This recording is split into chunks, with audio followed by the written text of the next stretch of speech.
बिस्मिल्लाहिर्रहमानिर्रहीम। इब्तिदा है रब जलील के बाबरकत नाम से जो दिलों के भेद खूब जानता है। देखती आंखों सुनते कानों आपको मलिक मोहम्मद ज़मान उतरा का सलाम पहुँचे।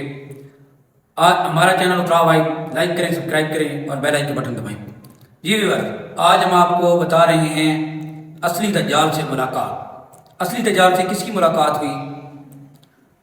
हुजूर अलैहिस्सलातु वस्सलाम की एक सहाबिया सैयदना हज़रत फ़ातिमा बिन्त कैस रज़ी अल्लाह तआला अन्हा रिवायत करती है, जिसका मफ़हूम है कि हुजूर अलैहिस्सलातु वस्सलाम मस्जिद नबी के अंदर मौजूद थे। मैं असर की नमाज सरकार दो आलम सल्लल्लाहु अलैहि वसल्लम के पीछे अदा कर चुकी तो हुजूर अलैहिस्सलातु वस्सलाम मिंबर पर तशरीफ़ ले गए। आपने फरमाया तमाम अहबाब तशरीफ़ रखें। सब अहबाब हुजूर अलैहिस्सलातु वस्सलाम की तरफ मुतवज्जो हुए। हुजूर अलैहिस्सलातु वस्सलाम ने फरमाया, जिसका मफ़हूम ये है कि मैंने आपको दज्जाल का जिक्र किया था, आज आपको उस शख्स से मिलाते हैं जो दज्जाल से मुलाकात करके आया है। फिर सैयदना हज़रत तमीम दारी रज़ी अल्लाह तआला अन्हु जो इस्लाम लाने से पहले नसरानी थे, वो खड़े हुए और सहाबा इकराम रिज़वानुल्लाह अलैहिम अजमईन की जमात से मुखातिब हुए कि मैं अपने बेड़े पर 30 लोगों के साथ जा रहा था कि समुंदर के अंदर एक शदीद तूफ़ान आया और हम 30 दिन तकरीबन समुद्री तूफ़ान के अंदर घिरे रहे। एक महीने बाद हम एक साहिल पर उतरे छोटी छोटी कश्तियाँ बनाकर उसके करीब गए। वहाँ पर दूर से हमें एक बालों वाली कोई चीज़ नज़र आई। हम उसके करीब गए तो उसने इंसानी आवाज़ में हमें पुकारा। हमने कहा, तुम्हारा नास हो, तुम क्या चीज़ हो? उसने कहा, मैं जसासा हूँ और यहाँ गिरजे के अंदर एक शख्स मौजूद है, उसकी खिदमत पर मामूर हूँ। हमने कहा, फिर तू तो बड़ी खुशबख्त है। और हम फ़ौरन गिरजे की तरफ लपके।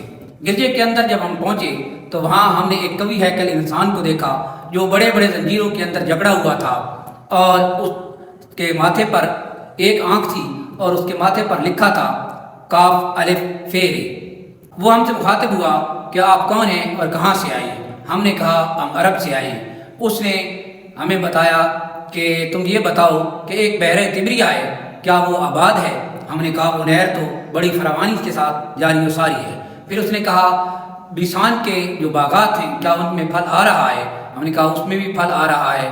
फिर उसने कहा, ज़ुगर के चश्मे वो चल रहे हैं जिससे लोग अपनी खेतियों को आबाद कर रहे हैं। हमने कहा, उसमें भी पानी आ रहा है और लोग अपनी खेतियों को आबाद कर रहे हैं।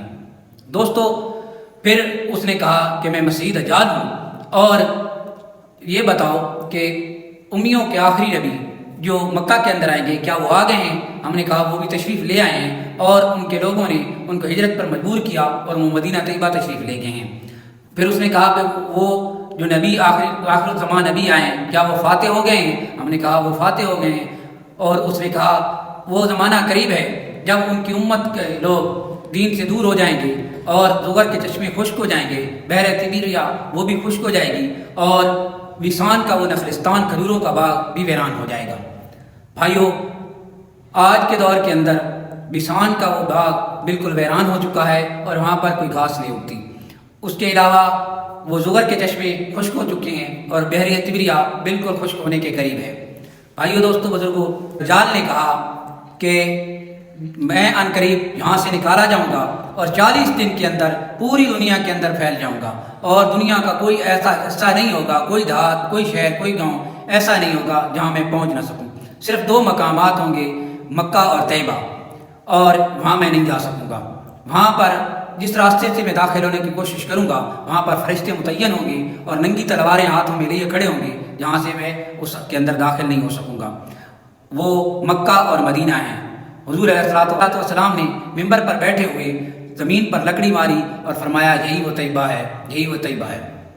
जी व्यूअर, आज का हमारा ये प्रोग्राम आपको कैसा लगा? देखते रहिए उतरा वाइब, वतन की खूबसूरती के रंग, उतरा वाइब के संग। मेरा और आपका हो अल्लाह ने निगहबान। वतन अजीज़ के लिए दुआ। पाकिस्तान जिंदाबाद।